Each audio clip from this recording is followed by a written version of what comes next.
राधे राधे दोस्तों, यहाँ पर हम गीता के श्लोकों का अध्ययन कर रहे हैं। गीता को हम स्वयं भगवान से भी बढ़कर कहें तो कोई अत्युक्ति ना होगी। भगवान ने स्वयं ही कहा है कि मैं गीता के आश्रय में रहता हूँ। गीता मेरा श्रेष्ठ घर है। गीता के ज्ञान का सहारा लेकर ही मैं तीनों लोकों का पालन करता हूँ।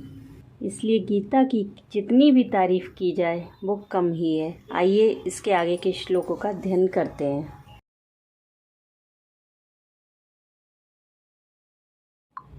पांडव सेना के प्रधान योद्धाओं के नाम बतलाकर अब दुर्योधन आचार्य द्रोण से अपनी सेना के प्रधान योद्धाओं को जान लेने के लिए अनुरोध करते हैं। अस्माकं तु विशिष्टा ये तान्निबोध द्विजोत्तम नायकामं सैन्यस्य संज्ञार्थं तान् ब्रवीमिते। पहले अध्याय के 7वें श्लोक में दुर्योधन आचार्य द्रोण से कहते हैं कि हे ब्राह्मण श्रेष्ठ, अपने पक्ष में भी जो प्रधान हैं उनको आप समझ लीजिए। आपकी जानकारी के लिए मेरी सेना के जो सेनापति हैं उनको बतलाता हूँ। अब दुर्योधन अपने पक्ष के प्रधान वीरों के नाम और अनेक वीरों की प्रशंसा करते हुए कहते हैं कि भवान भीष्मश्च कर्णश्च कृपश्च समितिञ्जयः अश्वत्थामा विकर्णश्च सौमदत्तिस्तथैव च। पहले अध्याय के 8वें श्लोक में दुर्योधन द्रोणाचार्य से कहते हैं कि आप द्रोणाचार्य और पितामह भीष्म तथा कर्ण और संग्राम विजयी कृपाचार्य तथा वैसे ही अश्वत्थामा, विकर्ण और सोमदत्त का पुत्र भूरिश्रवा, ये सभी हमारी सेना के प्रधान वीर हैं।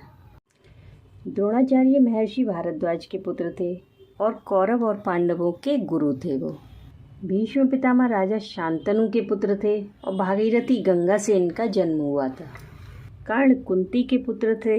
सूर्यदेव के प्रभाव से कुंती की कुमारी अवस्था में ही इनका जन्म हो गया था। कृपाचार्य गौतम वंशीय महर्षि शरद्वान के पुत्र थे। ये धनुर्विद्या के बड़े पारदर्शी और अनुभवी थे। इनकी बहन का नाम कृपी था, जिनका विवाह गुरु द्रोणाचार्य के साथ हुआ था। और अश्वत्थामा, वो गुरु द्रोणाचार्य के पुत्र थे। उन्होंने भी अपने पिता से ही युद्ध विद्या सीखी थी। विकर्ण धृतराष्ट्र के 100 पुत्रों में से एक थे। वे बड़े धर्मात्मा, वीर और महारथी थे।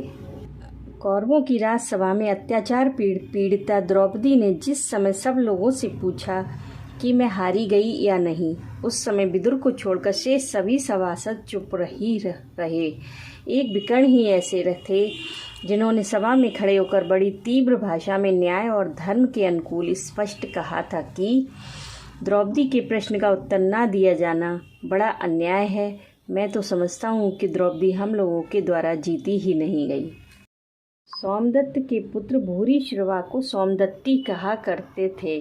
ये शांतनु के बड़े भाई बाह्यलीक के पौत्र थे। जय श्री कृष्ण दोस्तों।